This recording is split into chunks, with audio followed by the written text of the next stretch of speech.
ਭਾਵੇਂ ਕਿ ਖੇਤੀ ਕਾਨੂੰਨਾਂ ਨੂੰ ਰੱਦ ਕਰਵਾਉਣ ਲਈ ਦਿੱਲੀ ਦੀਆਂ ਹੱਦਾਂ ਤੇ ਬੈਠੇ ਕਿਸਾਨਾਂ ਨੂੰ ਪੂਰੇ 6 ਮਹੀਨੇ ਦਾ ਸਮਾਂ ਬੀਤ ਚੁੱਕਾ ਹੈ, ਪਰ ਕੇਂਦਰ ਦੀ ਮੋਦੀ ਸਰਕਾਰ ਅਜੇ ਤੱਕ ਟਸ ਤੋਂ ਮਸ ਨਹੀਂ ਹੋਈ। ਇਸ ਦੇ ਬਾਵਜੂਦ ਵੀ ਕਿਸਾਨਾਂ ਦੇ ਇਰਾਦੇ ਦ੍ਰਿੜ ਅਤੇ ਹੌਸਲੇ ਪੂਰੇ ਬੁਲੰਦ ਨਜ਼ਰ ਆ ਰਹੇ ਹਨ। ਸੰਯੁਕਤ ਕਿਸਾਨ ਮੋਰਚਾ ਵੱਲੋਂ ਦਿੱਤੇ ਨਿਰਦੇਸ਼ਾਂ ਤੇ ਅੱਜ ਪੂਰੇ ਦੇਸ਼ ਅੰਦਰ ਜਿੱਥੇ ਕੇਂਦਰ ਦੀ ਮੋਦੀ ਸਰਕਾਰ ਦੇ ਪੁਤਲੇ ਫੂਕੇ ਗਏ, ਉੱਥੇ ਲੋਕਾਂ ਨੇ ਆਪਣੇ ਵਾਹਨਾਂ ਅਤੇ ਘਰਾਂ ਤੇ ਕਾਲੇ ਝੰਡੇ ਲਗਾ ਕੇ ਰੋਸ ਪ੍ਰਗਟ ਕੀਤਾ। ਮਹਾਰਾਣਾ ਟੋਲ ਪਲਾਜ਼ਾ ਤੇ ਲਗਾਤਾਰ ਚੱਲ ਰਹੇ ਧਰਨੇ 'ਚ ਵੀ ਧਰਨਾਕਾਰੀਆਂ ਵੱਲੋਂ ਪ੍ਰਧਾਨ ਮੰਤਰੀ ਨਰਿੰਦਰ ਮੋਦੀ ਦਾ ਪੁਤਲਾ ਫੂਕਿਆ ਗਿਆ ਅਤੇ ਕੇਂਦਰ ਖਿਲਾਫ ਜੰਮ ਕੇ ਨਾਅਰੇਬਾਜ਼ੀ ਕੀਤੀ ਗਈ। ਕੇਂਦਰ ਸਰਕਾਰ ਤੇ ਵਰਦਿਆਂ ਜਿੱਥੇ ਕਿਸਾਨਾਂ ਨੇ ਰੱਜ ਕੇ ਪੜਾਸ ਕੱਢੀ, ਉੱਥੇ ਉਹਨਾਂ ਕਿਹਾ ਕਿ ਸਰਕਾਰ ਕਰੋਨਾ ਦੀ ਆੜ 'ਚ ਸੰਘਰਸ਼ ਨੂੰ ਤਾਰ-ਪੀੜੋ ਕਰਨਾ ਚਾਹੁੰਦੀ ਹੈ, ਪਰ ਉਸਦੇ ਇਹ ਮਨਹੂਸ ਮਨਸੂਬਿਆਂ ਨੂੰ ਅਸੀਂ ਹਰਗਿਜ਼ ਵੀ ਪੂਰੇ ਨਹੀਂ ਹੋਣ ਦੇਵਾਂਗੇ ਅਤੇ ਕਾਲੇ ਕਾਨੂੰਨ ਰੱਦ ਕਰਵਾ ਕੇ ਹੀ ਆਪਣੇ ਘਰਾਂ ਨੂੰ ਪਰਤਾਂਗੇ।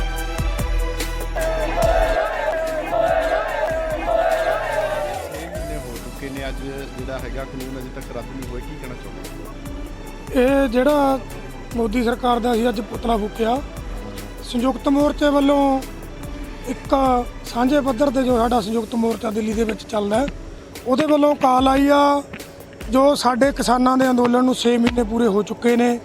ਮੋਦੀ ਸਰਕਾਰ ਜਿਉਂ ਦੀ ਤਿਉਂ ਚੁੱਪ ਬੈਠੀ ਆ, ਕਰੋਨਾ ਮਹਾਮਾਰੀ ਦਾ ਰੱਟ ਲਾਈ ਜਾਂਦੀ ਆ, ਨਾ ਤਾਂ ਕੋਈ ਸਾਡੇ ਵਾਸਤੇ ਉੱਥੇ ਕੋਈ ਸੁਵਿਧਾ ਦੇ ਰਹੀ ਆ ਸਾਨੂੰ ਕਿਸਾਨਾਂ ਨੂੰ। ਪਰ ਕਿਸਾਨਾਂ ਦਾ ਅੰਦੋਲਨ ਸ਼ਾਂਤਮਈ ਨਾਲ ਸਾਡੇ ਆਗੂ ਇੱਥੋਂ ਸਾਨੂੰ ਪੰਜਾਬ ਦੇ ਵਿੱਚੋਂ ਸ਼ਾਂਤਮਈ ਨਾਲ ਅੰਦੋਲਨ ਵਾਸਤੇ ਲੈ ਕੇ ਗਏ ਤੇ ਸਾਡੇ ਕਿਸਾਨ ਵੀਰ ਸ਼ਾਂਤਮਈ ਤਰੀਕੇ ਦੇ ਨਾਲ ਉੱਥੇ ਅੰਦੋਲਨ ਦੇ ਵਿੱਚ ਕਰੋਨਾ ਮਹਾਮਾਰੀ ਦਾ ਸਾਨੂੰ ਵੀ ਪਤਾ, ਅਸੀਂ ਸੋਸ਼ਲ ਡਿਸਟੈਂਸ ਦੇ ਰੱਖਦੇ ਹੋਏ ਖਿਆਲ ਰੱਖਦੇ ਹੋਏ ਆਪਦੇ ਬਹੁਤ ਸ਼ਾਂਤਮਈ ਤਰੀਕੇ ਨਾਲ ਅਸੀਂ ਉੱਥੇ ਅੰਦੋਲਨ ਕਰ ਰਹੇ ਹਾਂ। ਅੱਜ ਅਸੀਂ ਸਾਡੀ ਜਥੇਬੰਦੀ ਵੱਲੋਂ ਸੰਯੁਕਤ ਮੋਰਚੇ ਵੱਲੋਂ ਜੋ ਕਾਲ ਆਈ ਆ, ਅਸੀਂ ਸਾਰੇ ਜ਼ਿਲ੍ਹੇ ਦੇ ਵਿੱਚ ਵੱਖ-ਵੱਖ ਪਿੰਡਾਂ ਤੇ ਜਾ ਕੇ ਅਸੀਂ ਮੋਦੀ ਸਰਕਾਰ ਦਾ ਪੁਤਲਾ ਵੀ ਫੂਕਿਆ। ਕਾਲੇ ਦਿਵਸ ਦੇ ਤੌਰ ਤੇ ਅਸੀਂ ਇਹਨੂੰ ਸਾਂਝੇ ਤੌਰ ਤੇ ਮਨਾ ਵੀ ਰਹੇ ਹਾਂ। ਕਾਲੀਆਂ ਝੰਡੀਆਂ ਲਾ ਕੇ ਅਸੀਂ ਮੋਦੀ ਸਰਕਾਰ ਦੇ ਖਿਲਾਫ ਨਾਅਰੇ ਵੀ ਲਾਏ ਨੇ। ਅਸੀਂ ਆਪਦਾ ਹੱਕ ਲੈਣ ਦਿੱਲੀ ਨੂੰ ਗਏ ਹੋਏ ਹਾਂ, ਦਿੱਲੀੋਂ ਹੱਕ ਲੈ ਕੇ ਹੀ ਅਸੀਂ ਵਾਪਸ ਆਵਾਂਗੇ। ਲੱਗਦਾ ਹੁਣ ਤੱਕ ਜਿਹੜੀ ਹੈ ਕੇਂਦਰ ਦੀ ਸਰਕਾਰ ਟਸ ਤੋਂ ਮਸ ਨਹੀਂ ਹੋਈ, ਕੀ ਇਸ ਤਰ੍ਹਾਂ ਦਾ ਕਾਲਾ ਦਿਵਸ ਮਨਾਉਣ ਦੇ ਨਾਲ ਜਾਂ 6 ਮਹੀਨੇ ਮਿਸ਼ਨ ਕੀ ਲੱਗਦਾ ਤੁਹਾਨੂੰ? ਹਾਂ, ਕਾਲਾ ਦਿਵਸ ਮਨਾਉਣ ਦੇ ਨਾਲ ਦੇਖੋ ਅਸੀਂ ਆਪਣਾ ਜੋ ਸਾਡਾ ਪ੍ਰੋਟੈਸਟ ਆ, ਅਸੀਂ ਉਹਦੇ ਰੋਸ ਦੇ ਆਧਾਰ ਤੇ ਕਾਲਾ ਦਿਵਸ ਮਨਾ ਰਹੇ ਹਾਂ। ਮੋਦੀ ਸਰਕਾਰ ਦਾ ਤੁਹਾਨੂੰ ਪਤਾ ਹੈ ਕੋਆਪਰੇਟ ਕਰਾਣਿਆਂ ਦਾ ਗੁਲਾਮ ਹੈ ਪ੍ਰਧਾਨ ਮੰਤਰੀ ਆਪਣਾ। ਇਹ ਹੰਕਾਰੀ ਆ, ਕੋਈ ਗੱਲ ਨਹੀਂ, ਤਾਂ ਹੰਕਾਰ ਟੁੱਟ ਜਾਣਾ ਥੋੜਾ ਸਮੇਂ ਦੇ ਵਿੱਚ। ਆਪਾਂ ਜਿੱਤ ਵੱਲ ਨੂੰ ਜਾ ਰਹੇ ਹਾਂ, ਕੋਈ ਗੱਲ ਨਹੀਂ, ਅਸੀਂ ਜਿੱਤ ਕੇ ਵਾਪਸ ਆਵਾਂਗੇ, ਕੋਈ ਇਦਾਂ ਦੀ ਗੱਲ ਨਹੀਂ। ਪਰ ਅਸੀਂ ਲੋਕਾਂ ਨੂੰ ਅਪੀਲ ਵੀ ਕਰਦੇ ਹਾਂ ਵੱਧ ਤੋਂ ਵੱਧ ਪੰਜਾਬ ਜਿਵੇਂ 26 ਔਰ 25 ਨਵੰਬਰ 2020 ਨੂੰ ਉੱਥੇ ਗਿਆ ਸੀ, ਉਸੇ ਤਰੀਕੇ ਦੇ ਨਾਲ ਹੁਣ ਵੀ ਹਜੂਮ ਜਾਂਦੇ ਹਾਂ, ਜਾਵਾਂਗੇ। ਅਸੀਂ ਅਪੀਲ ਵੀ ਕਰਦੇ ਹਾਂ ਕਿਸਾਨਾਂ ਨੂੰ ਵੱਧ ਤੋਂ ਵੱਧ ਜਾਣ, ਆਪਦਾ ਮਾਸਕ ਲਾ ਕੇ ਰੱਖਣ, ਸੋਸ਼ਲ ਡਿਸਟੈਂਸ ਦਾ ਧਿਆਨ ਰੱਖਦੇ ਹੋਏ ਸ਼ਾਂਤਮਈ ਪ੍ਰਦਰਸ਼ਨ ਜੋ ਆਪਣਾ ਚੱਲਦਾ ਉਹਦੇ ਵਿੱਚ ਅਸੀਂ ਅਪੀਲ ਕਰਦੇ ਹਾਂ ਕਿਸਾਨਾਂ ਨੂੰ ਵੱਧ ਤੋਂ ਵੱਧ ਜਾਣ। ਇਹ ਹੰਕਾਰ ਇਹਦਾ ਟੁੱਟ ਜਾਣਾ, ਕੋਈ ਗੱਲ ਨਹੀਂ। ਇਹ ਵਿਕਿਆਊ ਆ, ਵਿਕਿਆ ਹੋਇਆ ਪ੍ਰਧਾਨ ਮੰਤਰੀ ਆ। ਇਹ ਆਪ ਤਾਂ ਇਹ ਕੋਈ ਗੱਲ ਸੋਚ ਨਹੀਂ ਰਿਹਾ, ਕੋਆਪਰੇਟ ਘਰਾਣਿਆਂ ਦੇ ਆਧਾਰ 'ਤੇ ਚੱਲਦਾ ਹੈ, ਉਹ ਆਪਾਂ ਨੂੰ ਸਾਰਿਆਂ ਨੂੰ ਪਤਾ। ਮੋਦੀ ਸਰਕਾਰ ਦਾ ਪੁਤਲਾ ਫੂਕਿਆ ਗਿਆ, 6 ਮਹੀਨੇ ਹੋ ਚੁੱਕੇ ਨੇ ਸਾਡੇ ਅੰਦੋਲਨ ਨੂੰ, ਕੀ ਲੱਗਦਾ ਕਿੱਥੇ ਖੜੇ ਹਾਂ ਅਸੀਂ? ਇਹ ਜੋ ਸੰਯੁਕਤ ਮੋਰਚੇ ਵੱਲੋਂ ਇੱਕ ਐਕਸ਼ਨ ਪ੍ਰੋਗਰਾਮ ਦਿੱਤਾ ਗਿਆ ਹੈ ਵੀ ਸਾਰੇ ਹਿੰਦੁਸਤਾਨ ਦੇ ਵਿੱਚ ਅੱਜ ਮੋਦੀ ਦੇ ਪੁਤਲੇ ਫੂਕਣੇ ਨੇ। ਇਹ ਪੁਤਲੇ ਫੂਕਣ ਨਾਲ ਇੱਕ ਉਸ ਕੇਂਦਰ ਦੀ ਸਰਕਾਰ ਨੂੰ ਇੱਕ ਵੱਡਾ ਹਲੂਣਾ ਦਿੱਤਾ ਜਾਣਾ, ਤਾਂ ਕਿ 6 ਮਹੀਨੇ ਹੋ ਗਏ ਕਿਸਾਨਾਂ ਨੂੰ ਉੱਥੇ ਬੈਠਿਆਂ ਨੂੰ। ਉਹ 3 ਕਾਲੇ ਕਾਨੂੰਨਾਂ ਨੂੰ ਰੱਦ ਕਰਾਉਣ ਵਾਸਤੇ ਇੱਕ ਮੋਦੀ ਸਰਕਾਰ ਤੇ ਇੱਕ ਦਬਾਅ ਦਾ ਤਰੀਕਾ ਹੈ। ਸ਼ਾਂਤਮਈ ਤਰੀਕੇ ਨਾਲ ਬੈਠੇ ਨੇ ਕਿਸਾਨ, ਔਰ ਸ਼ਾਂਤਮਈ ਤਰੀਕੇ ਨਾਲ ਉਹਨਾਂ ਚਿਰ ਹੀ ਦਿੱਲੀ ਦੇ ਬਾਰਡਰਾਂ ਦੇ ਉੱਤੇ ਬੈਠਣਗੇ ਜਿੰਨਾ ਚਿਰ ਮੋਦੀ ਸਰਕਾਰ ਇਹਨਾਂ ਕਾਲੇ ਕਾਨੂੰਨਾਂ ਨੂੰ ਰੱਦ ਨਹੀਂ ਕਰਦੀ। ਕਿਸਾਨਾਂ ਦਾ ਇਰਾਦੇ ਪੱਕੇ ਨੇ।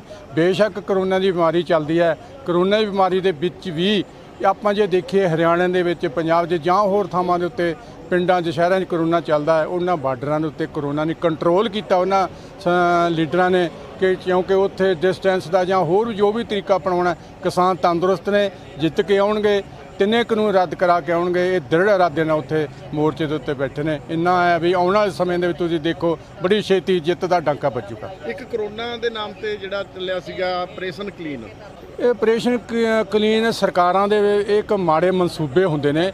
ਕਿਸੇ ਨਾ ਕਿਸੇ ਗੱਲ ਨੂੰ ਲੈ ਕੇ ਉਹ ਮੋਰਚੇ ਨੂੰ ਠਾਲਣਾ ਚਾਹੁੰਦੇ ਸੀ ਵੀ ਅਸੀਂ ਆਪਰੇਸ਼ਨ ਕਲੀਨ ਚਲਾ ਕੇ ਵੀ ਇਸ ਮੋਰਚੇ ਨੂੰ ਠਾਲ ਦਾਂਗੇ, ਕਰੋਨੇ ਦਾ ਬਹਾਨਾ ਲੈ ਕੇ ਠਾਲ ਦਾਂਗੇ, ਇਹਦੇ ਵਿੱਚ ਸਰਕਾਰ ਬਿਲਕੁਲ ਫੇਲ ਹੋਈ ਹੈ। ਕੋਈ ਆਪਰੇਸ਼ਨ ਕਲੀਨ ਕਰ ਨਹੀਂ ਸਕੇ।